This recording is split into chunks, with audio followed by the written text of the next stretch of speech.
আসসালামু আলাইকুম। কিছুক্ষণ আগে আমার এক ছোট বোন আমাকে জানালেন একটি চমৎকার অনুষ্ঠানের কথা। আমার বোনটির নাম সাজিদা জেসমিন তুলি। উনি আগামী ২১শে ফেব্রুয়ারি শুক্রবার সকাল ১০ টায় জামাল খানে যে অনুষ্ঠানটি হবে তা নিয়ে আমাকে বললেন। অনুষ্ঠানটি হচ্ছে সিড ফর প্লাস্টিক। এই অনুষ্ঠানে আপনাকে প্লাস্টিকের বর্জ্যের বিপরীতে চারাগাছ বা বীজ দেওয়া হবে। এইরকম একটি চমৎকার অনুষ্ঠান এটি সূচনা করবেন আমাদের চট্টগ্রাম সিটি কর্পোরেশনের মাননীয় মেয়র ডাক্তার মোহাম্মদ সাদাত হোসেন সাহেব। এখানে মূলত প্লাস্টিক থেকে দূষণ হ্রাস, এই নিয়ে জনসচেতনতা, পরিবেশ বান্ধব বিভিন্ন কার্যক্রম চালু করা এবং বর্জ্যকে সম্পদে পরিণত করার লক্ষ্যটাই প্রাধান্য পাচ্ছে। এই অনুষ্ঠানটি প্রায় ৩ মাস ধরে চলবে।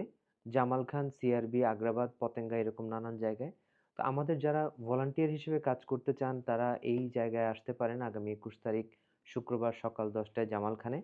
সেখান থেকে আপনারা সবাই মিলিতভাবে এটা নিয়ে কাজ করার জন্য বিভিন্ন টিম গঠন করতে পারেন এলাকা ভিত্তিক। এই অনুষ্ঠানে যোগ দিন। চট্টগ্রামটাকে আরো বেশি বাসযোগ্য করুন, সুন্দর ও সবুজ করুন। ধন্যবাদ।